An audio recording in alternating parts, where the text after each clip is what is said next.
नमस्कार, welcome back to your own channel Wells. आज 11th of June 2026 आज है थर्सडे का दिन और गिफ्ट निफ्टी आपको 57 पॉइंट्स की पॉजिटिव ओपनिंग शो कर रहा है।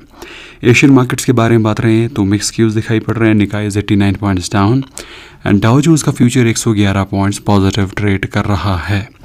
I want your attention to be drawn towards the level at which Gift Nifty is trading, which is 23,000, somewhere close to 23,200, जो कि कल की क्लोजिंग 23,215 से ऑलमोस्ट 13-14 पॉइंट्स नेगेटिव ही ओपन होता हुआ दिखाई पड़ रहा है। कल के दिन भी निफ्टी 50 ने 23,400 के लेवल्स को टच किया था। Intraday it opened at 23,200, reached up to 23,400, fell down again to 23,200 levels. Nifty bank में 94 पॉइंट्स की गिरावट के साथ क्लोजिंग हुई थी 55,100 के लेवल्स पर। मिड कैप और स्मॉल कैप इंडेक्स में कार्नेज थोड़ा सा ज़्यादा दिखाई पड़ रहा था। हालांकि निफ्टी 50, निफ्टी बैंक, सेंसेक्स, इन सभी के पिवट पॉइंट्स को हम लोग आगे डिटेल में स्टडी करेंगे। कल के दिन एफएनओ सेगमेंट में जिन स्टॉक्स में हमको तेज़ी दिखाई पड़ रही थी उसमें लीड कर रहा था stock like Nestle which was 2% up, Shri cement was 2% up, HUL, axis bank, Kotak Mahindra bank, ये सारे के सारे टॉप गेनर्स थे। लूजर्स के बारे में बात रहे हैं, oil India limited was 10% down, Manappuram finance was 6% down, BHEL, Kalyan jewellers, Indian bank, Muthoot finance, ये सारे के सारे टॉप लूजर्स थे। तो ये सारे के सारे एफएनओ सेगमेंट के स्टॉक्स हैं। कल शाम को हम लोगों ने नेस्ले के चार्ट्स को भी स्टडी किया था। आई एम श्योर आप लोगों ने कल शाम का इवनिंग रैप देखा होगा। और कल शाम को इवनिंग रैप में हमने ये भी डिस्कस किया था कि गोल्ड के गिरने की वजह से stocks like Manappuram finance, Muthoot finance क्यों गिर रहे हैं और उसके पीछे का लॉजिक क्या है। हालांकि कमोडिटी सेक्शन के बारे में बात रहे हैं तो गोल्ड ट्रेड कर रहा है 1,47,000 के आसपास, सिल्वर ट्रेड कर रहा है 2,36,000 के आसपास। तो इनमें भी प्रेशर बना हुआ है, कोई भी खास स्ट्रेंथ अभी इनमें नहीं है। क्रूड में गिरावट है, क्रूड काफ़ी कूल डाउन हो गया है, तो यूएस की तरफ से सारे अटेम्प्ट मारे जा रहे हैं ताकि क्रूड को फिर से भगाया जाए।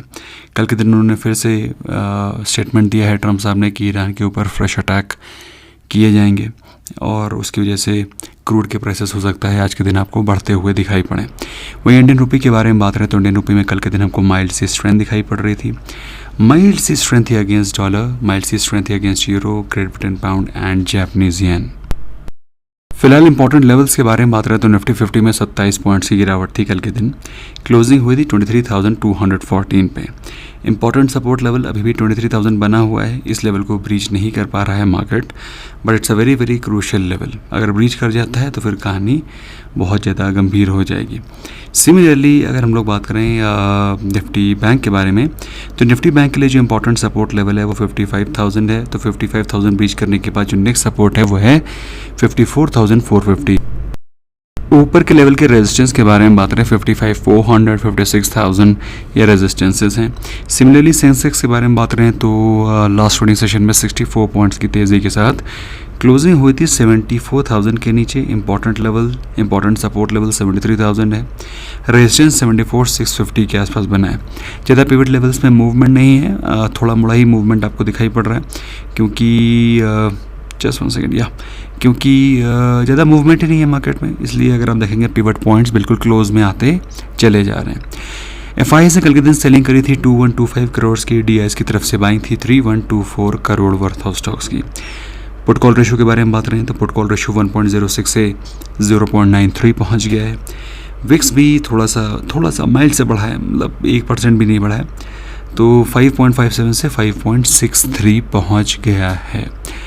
गुड न्यूज़ तो दोस्तों, US ईरान वॉर में US ने फिर से कहा है कि हम फ्रेश अटैक करेंगे और ये फ्रेश अटैक सिर्फ और सिर्फ क्रूड के प्राइसेस को बढ़ाए रखने के लिए, भाई कुछ अचीव नहीं होने वाला है इसमें। वेस्कॉन इंजीनियर्स को लेटर ऑफ इंटेंट मिला है for 347 crore from CPWD department Guwahati, जहाँ पर वो डेवलप करेंगे RBI क्वार्टर्स को, है ना, और इसका इंजीनियरिंग, प्रोक्योरमेंट, कंस्ट्रक्शन पूरा का पूरा एक टर्न की प्रोजेक्ट लिया है वेस्कॉन इंजीनियर्स ने। इसके अलावा कुछ कंपनीज में, कुछ फंड्स में बाइंग हुई है, उनको स्टडी कर लेते हैं। रोडस्टर इंफ्रा इन्वेस्टमेंट ट्रस्ट, है ना, इसमें बाइंग हुई है वाइट ओक के द्वारा, जिसने 42.5 लाख यूनिट्स बाई किए हैं रोडस्टर इंफ्रा इन्वेस्टमेंट ट्रस्ट में। टोटल इन्वेस्टमेंट किया गया है 24.43 करोड़। और सेल किसने किया है? सेल किया है DSP म्यूचुअल फंड ने, जिसने कि 25.5 लाख यूनिट सेल किए हैं। जिस प्राइस पे ट्रांजैक्शन हुआ है वो है 57.5 रुपीज़ पर यूनिट। ब्लू स्टोन ज्वेलर्स में IV cap invest ventures trust ने, एक्सेल इंडिया ने, that you are aware, IV cap ने ये शेयर सेल किए हैं, आप इनको स्टडी कर सकते हैं, है ना।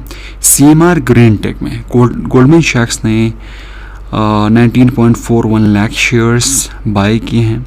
अब भाई गोल्डमैन सैक्स ने अगर बाय किए हैं तो किसी ने सेल भी किए होंगे।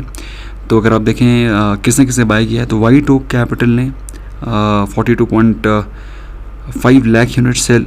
अरे यार ये फिर से कॉपी कहाँ से हो गया? Just give me a second, this data has got copied, है ना। जस्ट वन सेकेंड, थोड़ा कभी भी टाइप हो जाता है। तो this data is copied, just give me a sec. इसको आउट कर देते हैं, लेट्स कट इट, या नाउ इट इज़ फाइन। तो CMR ग्रीन टेक में 19.41 लाख शेयर्स बाय किए गए हैं गोल्डमैन सैक्स के द्वारा। किसने सेल किया है ये अभी हमको पता नहीं चल पाया है, जब पता चल जाएगा will update you. Sapphire foods में T. Rowe Price international discovery fund ने 24.62 लाख शेयर्स बाय किए, that is almost 0.76% equity stake, है ना, 44.3 करोड़। और अगर इन्होंने बाय किया है तो सेल किसने किया है? सेल किया है गवर्नमेंट ऑफ सिंगापुर ने, जिसने 21.8 लाख शेयर सेल किए हैं, ऑलमोस्ट 40 करोड़ का इन्वेस्टमेंट एग्जिट किया है। और जिस प्राइस पे किया है वो है 180.46 पर share. T. Rowe Price international के पास भी 1.99% का स्टेक पहले था, गवर्नमेंट ऑफ सिंगापुर के पास 6.72% का स्टेक पहले था, जिसमें कि 6.72% स्टेक से इन्होंने 0.67% का स्टेक एग्जिट मार दिया है।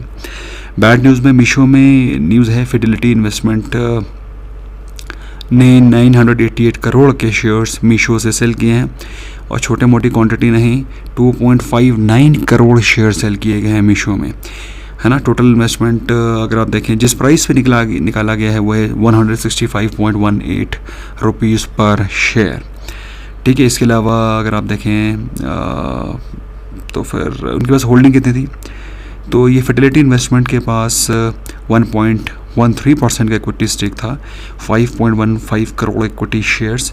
तो 5.15 करोड़ इक्विटी शेयर से उन्होंने 2.59 करोड़ इक्विटी शेयर्स, ऑलमोस्ट 50% की जो होल्डिंग है उसको एग्जिट कर दिया है।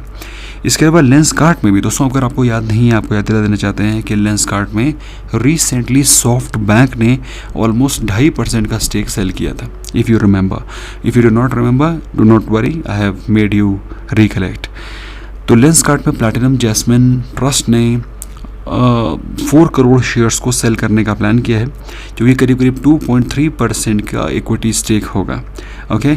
और कौन इसका बेनिफिशियरी होगा, तो ADIA होता है ना, अबू धाबी इन्वेस्टमेंट अथॉरिटी, उसको ही ये बेनिफिट मिलेगा। ये पैसा का पूरा ADIA के पास में आएगा। और कितना पैसा रेज किया जाएगा इसकी सेलिंग के बाद? Almost close to 2000 crore. जिस प्राइस पे ये डील होगी वो होगी 486 पर शेयर, जो कि ऑलमोस्ट लेंसकार्ट के प्राइस से 3% के डिस्काउंट पे ये सेलिंग होगी। अच्छा, इसमें से कुछ सेलिंग ऐसा लग रहा है कि हो भी चुकी है। गोल्डमैन सैक्स ने बाइंग भी करी है 1.37 करोड़ की, वर्थ 701 करोड़ का। तो बेसिकली लेंसकार्ट के चार्ट को आप स्टडी करें, उसमें काफ़ी बड़ा एक्शन हो रहा है। सॉफ्ट बैंक ने एग्जिट मारा है, उसके बाद ADIA एग्जिट मार रहा है ना, और बाइंग भी हो रही है। गोल्डमैन सैक्स ने बाइंग करी है, सोसाइटी जनरल ने करीब 700 करोड़ की बाइंग करी है, गोल्डमैन सैक्स ने भी क्लोज टू 700 करोड़ की बाइंग करी है, ठीक है। तो लेंसकार्ट के चार्ट को भी आपको स्टडी करना बनता है। स्टॉक्स एंड प्लान के बारे में बात रहे हैं, काइनीज टेक्नोलॉजी और एम्बर एंटरप्राइजेज में। एम्बर एंटरप्राइजेज ऑलरेडी एग्जिट हो चुका है, तो एम्बर एंटरप्राइजेज में आज से आप option buying, option writing, future buying, future selling, F&O trades ले सकते हैं। लेकिन काइनीज टेक्नोलॉजी अभी भी बैन में है, जिसमें ना तो आप कोई फ्रेश ऑप्शन बाइंग कर सकते हैं और ना ही कोई fresh option writing. That is all from my side friends, thank you so very much. I hope this session was helpful for you.